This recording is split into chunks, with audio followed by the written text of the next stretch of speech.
어느덧 가정의 달이 빠르게 지나가고 있습니다. 코로나가 어느 정도 잘 관리되면서 일상이 조금씩 회복되고 있습니다.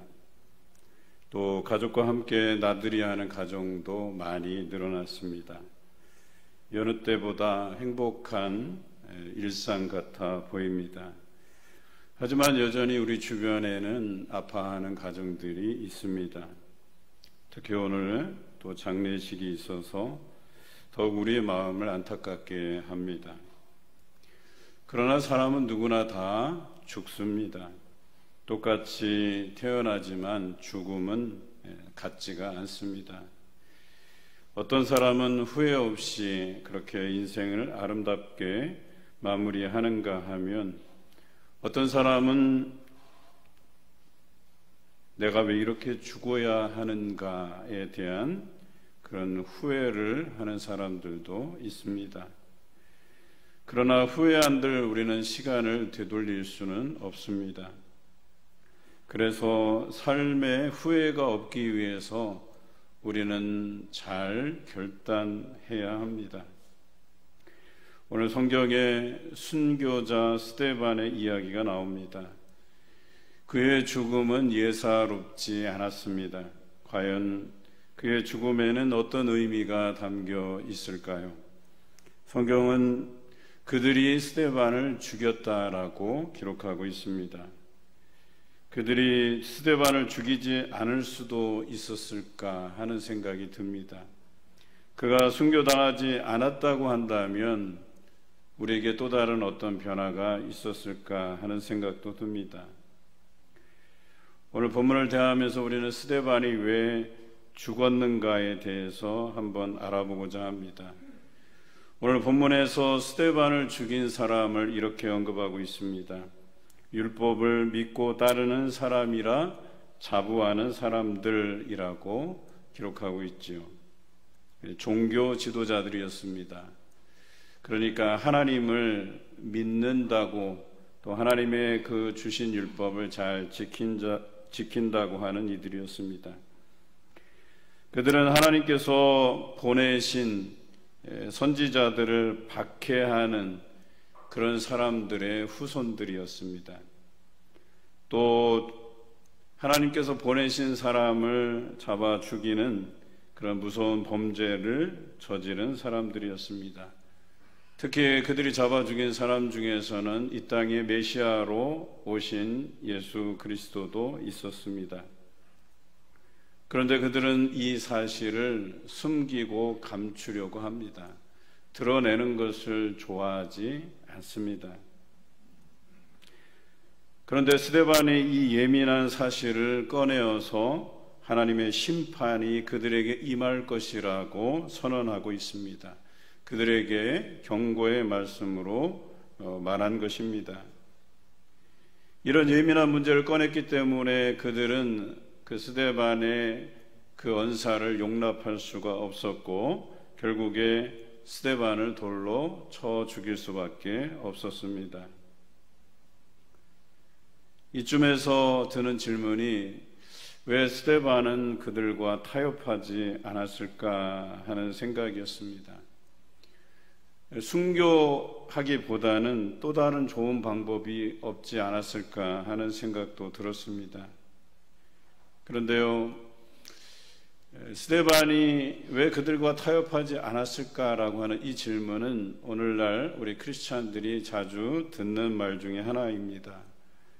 크리스찬들이 융통성이 없다는 이야기를 자주 듣곤 합니다. 왜 그렇게까지 예수님을 믿어야 하는지에 대해서 질문을 자주 받고 있습니다. 신앙생활을 하다 보면 이런 갈등들이 늘 일어납니다. 우리가 하나님을 믿지만 세상 속에 살고 있고 또 세상 사람들과 또 관계를 맺고 있기 때문에 이런 일이 자주 일어납니다. 어찌 보면 이는 가치관의 충돌이라고도 할 수 있겠지요. 스데반이 종교 지도자들을 자극하지 않고 예수님의 그 말씀을 전할 수는 없었는지에 대해서 성경은 이렇게 기록하고 있습니다. 그가 성령 충만하여 라는 말씀에 주목하고 있습니다. 세상과 충돌하는 마음을 스데반에게 주었다라고 하는 것입니다. 그런데 스데반을 죽인 사람들도 사실은 그들 나름대로는 하나님을 잘 믿고 섬긴다는 사람들이었습니다. 무슨 차이가 있을까? 똑같이 하나님을 섬기는 사람이었는데, 물론 스데반은 예수 그리스도를 믿고 따르는 자였고 종교 지도자들은 예수님을 인정하지 않았던 차이도 분명히 있습니다. 그런데 저는 이것보다 더 근본적인 차이는 그들이 예수님을 인정하지 않을 수밖에 없었던 이유는 무엇일까를 오늘 이 스데반의 성령 충만하여라는 단어에서 찾고자 했습니다.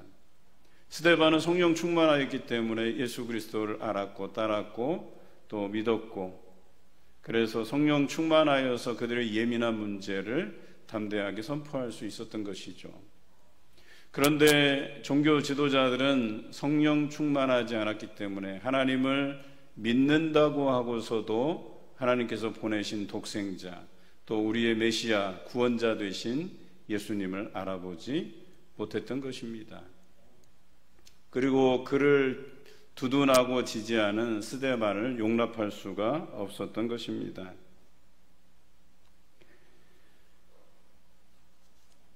신앙생활을 하다 보면 우리가 성령의 다스림 안에 있는지 아니면 그렇지 않은지에 대해서 한 번쯤은 생각해 보았을 것입니다.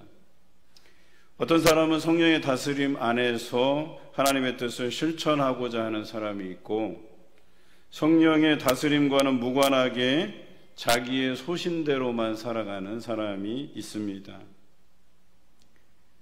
그런데요, 우리 안에 이 성령의 임재가 사라지게 되면 우리는 하나님의 말씀에 좌우되는 인생이 아니라 우리가 겪고 있는 환경에 좌우되는 인생을 살게 된다는 사실입니다. 그래서 이 종교 지도자들은 성령의 다스림 안에 있지 않았기 때문에 그들의 기득권을 유지하려고 했고, 또 로마에 세금을 바치기 위해서 자기 동족들에게 더 많은 돈을 뜯어서 일부는 로마에게 바치고 일부는 자신들이 자신의 이익을 위해서 썼다라고 하는 것입니다.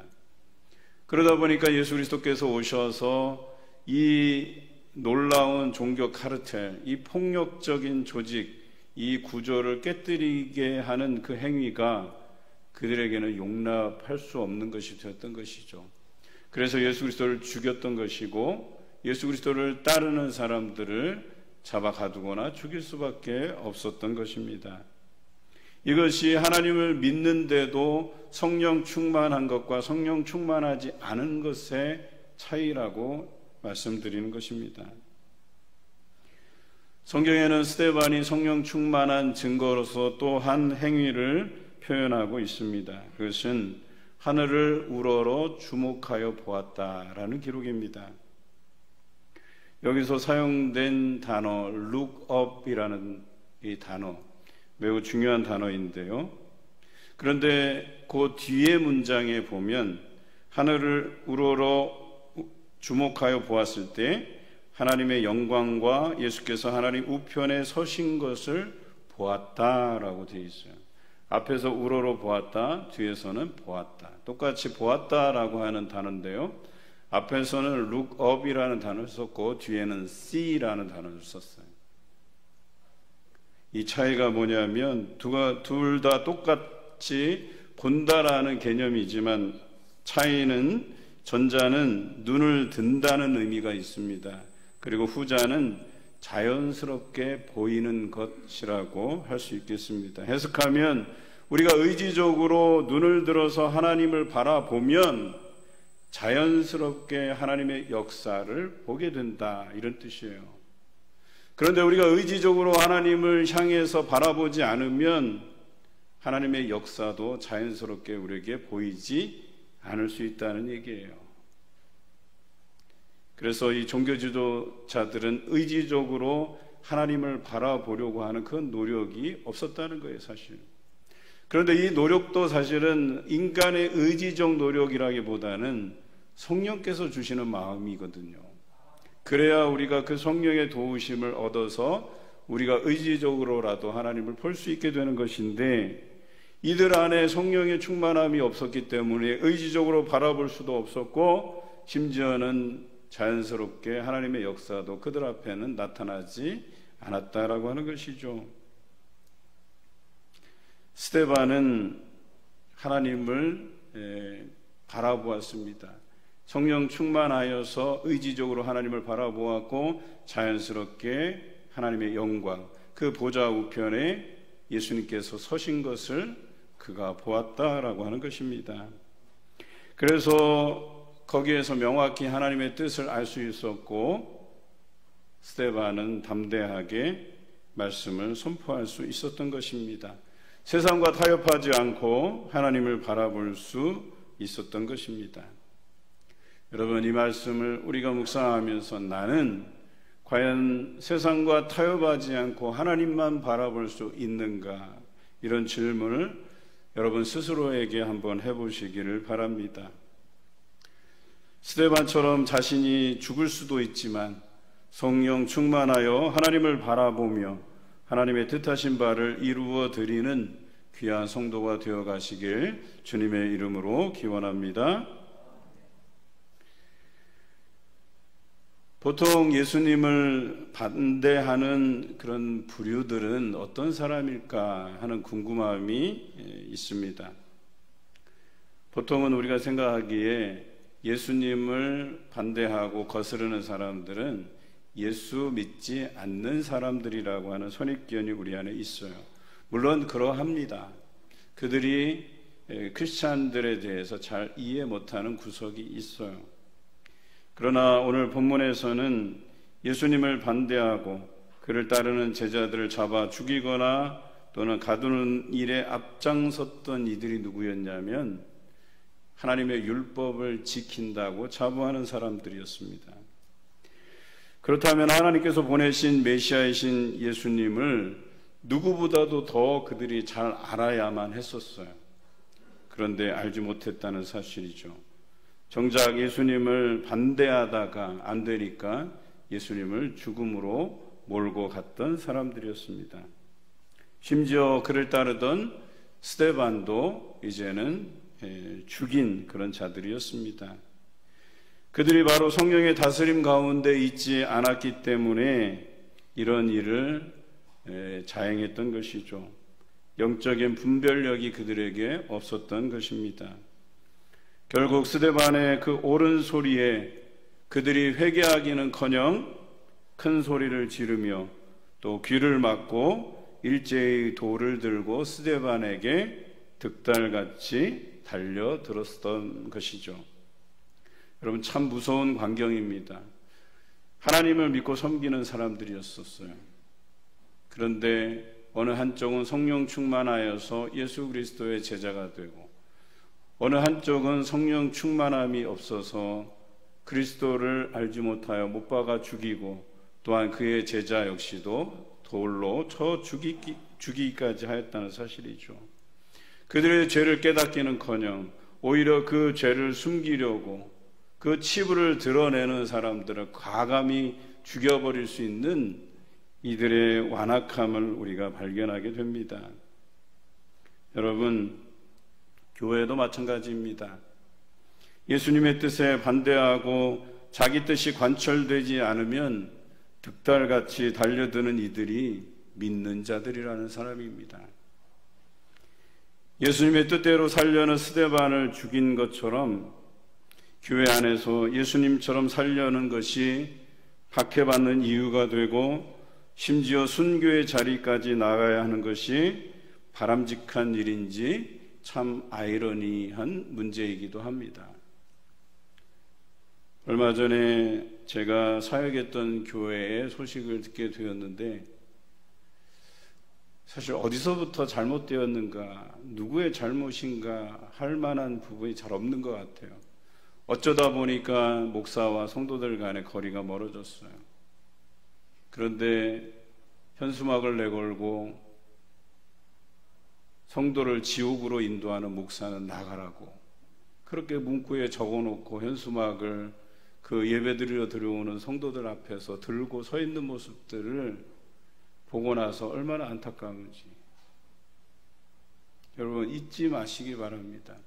성령 충만하지 않으면 믿는 자들도 결국에는 돌아서게 되고 예수님을 반대하게 되고 거스르는 자가 될 수 있다는 사실을 명심하시기 바랍니다. 그런데 놀라운 사실은 이 스데반의 태도였었어요. 그 정도면 주눅들만 해요. 그래서 그냥 그들의 그 이야기, 그들의 분위기에 억눌려서 압도되어서 자신의 그 의견들을 포기하고 미안하다 하고 그래서 그들이 없는 다른 지역에서 조용히 예수님을 전할 수도 있었겠지만 스데반은 그렇지 않았습니다. 담대하게 이야기하고 그리고 득달같이 달려드는 그들의 모습 안에서 초연한 모습을 보였어요. 그는 눈을 들어서 하나님을 직시했어요. 그리고 하나님의 영광과 그 보좌 우편에 계신 예수님을 본다고 고백하고 있습니다. 그 모습 어디에서도 패배자의 모습이 아니었습니다. 그 어떤 두려움도 없는 모습이었습니다. 그 안에 생명 가득한 그 생생함이 그에게서 당당히 나타나는 모습이었습니다.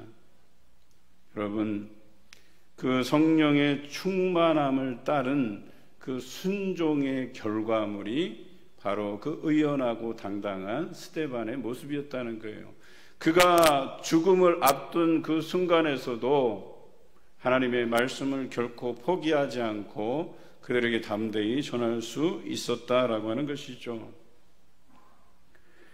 예수님께서 죽음과 부활을 통해서 인류 구원의 길을 여셨다고 하면 이 스데반은 그 길을 더욱 평탄하게 다졌다고 평가받을 수 있을 만합니다.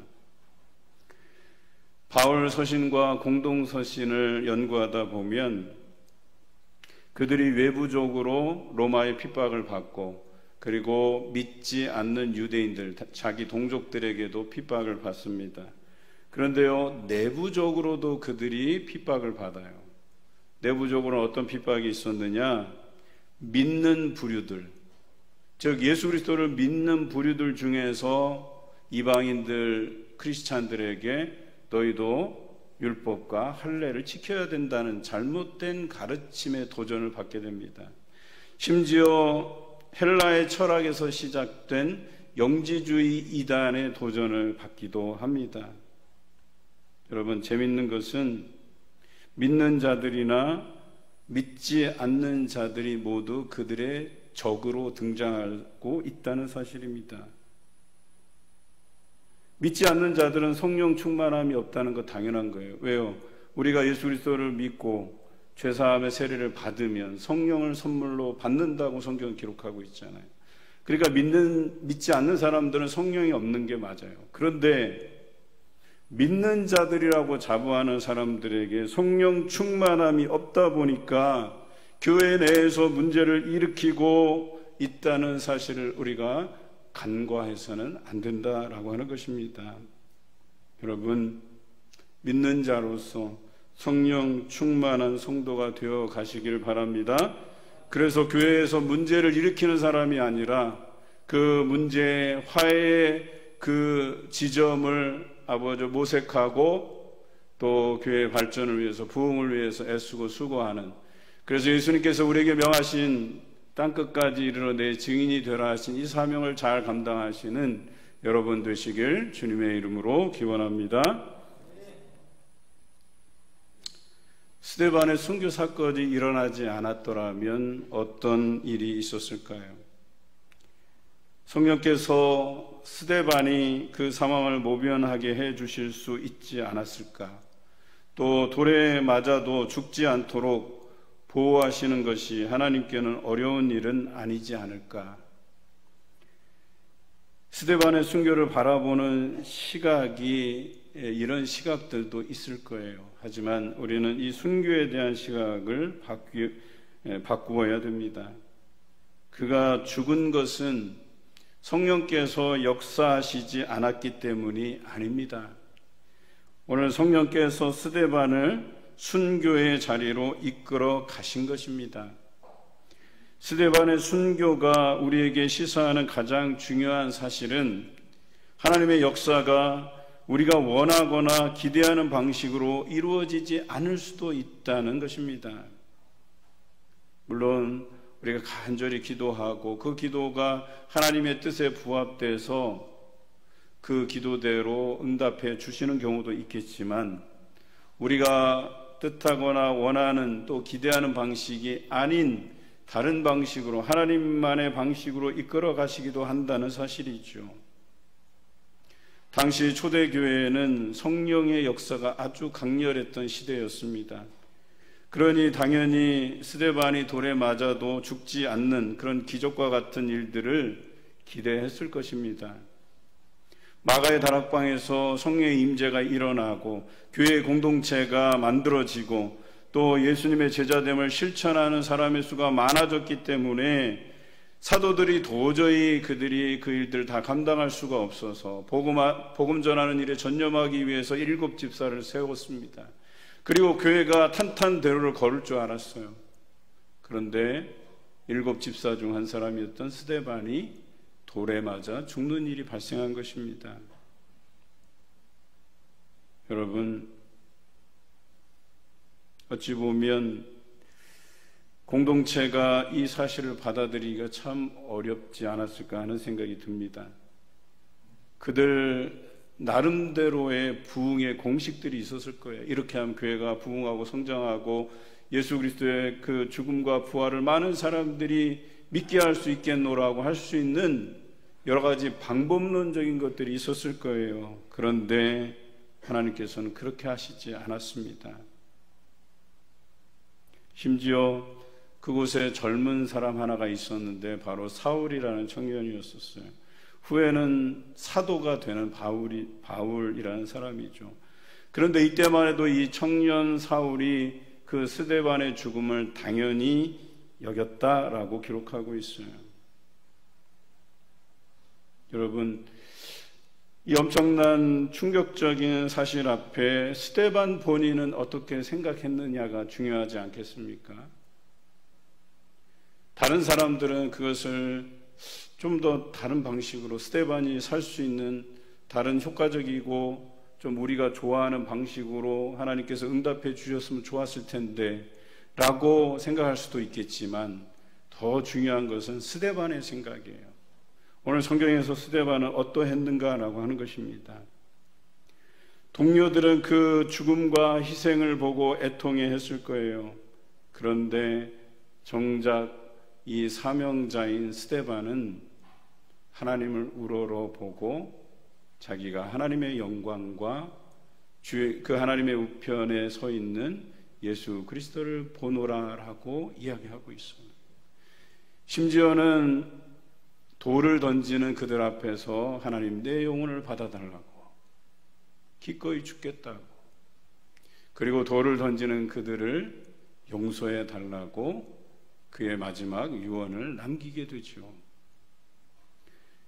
이것이 하나님의 방식이라는 거예요. 여러분, 본인이 받아들이지 못하는 것은 어쩔 수 없지만 그 동료들은 애통해하고 또 다른 방식을 선호할지 모르지만 스데반은 기꺼이 그 순교에 동참하고 있다는 사실이에요.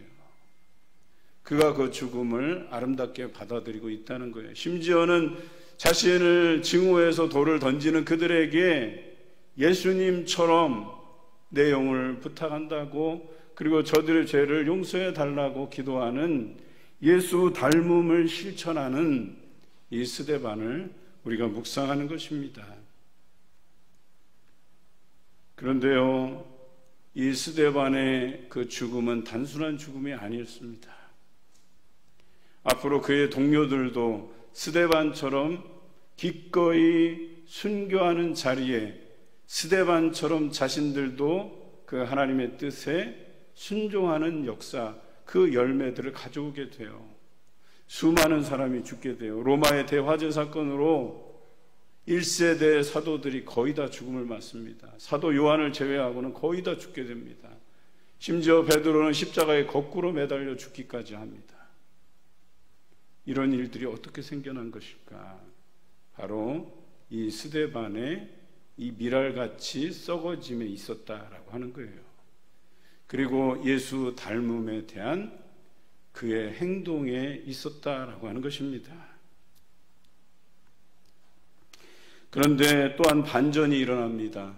그의 죽음을 마땅히 여겼던, 거기에 서 있던 청년 사울이 이 사도행전 7장 이후 8장 9장에 보면 그가 예수 믿는 사람들을 잡으려고 갈 때에 다메섹 도상에서 예수 그리스도를 만나게 됩니다. 그리고 그가 회심하여서 사도행전의 후반부를 책임지는 놀라운 전도자가 된다는 사실이에요. 저는 이 스데반의 순교가 그에게 영향을 미쳤다고 봅니다. 물론 결정적인 것은 예수 그리스도께서 만나 주신 것이지만 그 스데반이 어떻게 초연하게 그 죽음을 받아들일 수 있었는지를 그가 보았고, 처음에는 당연했던 그 죽음이 이제는 당연한 것이 아니라 예수 그리스도를 믿으면 그렇게 될 수 있겠구나 하는, 그래서 이 사도 바울이 마지막으로 고백했던 것이 내가 존재와 같이 부어지고 달려갈 길을 다 마친 후에는 이라고 고백할 수 있었던 것 아니겠습니까? 여러분, 순교는 밀알처럼 땅에 떨어져서 죽으면 많은 열매를 맺는 그 이치와 같습니다. 그런데요, 목숨을 잃어야만 순교가 아닙니다. 우리의 물질을 아낌없이 희생하는 것, 우리의 시간을 아낌없이 희생하는 것, 우리의 정성을 아낌없이 희생하는 것도 넓은 의미에서 순교입니다. 그곳에는 반드시 놀라운 열매가 나타날 것입니다. 이 모든 일은 성령 충만하여서 일어나는 것입니다. 성령 충만하지 않으면 성령을 거스르게 됩니다. 믿음의 사람들을 다치게 합니다. 부디 성령 충만해서 어떠한 일에든지 여러분의 작은 희생을 통해 많은 열매가 맺혀지시길 주님의 이름으로 기원합니다.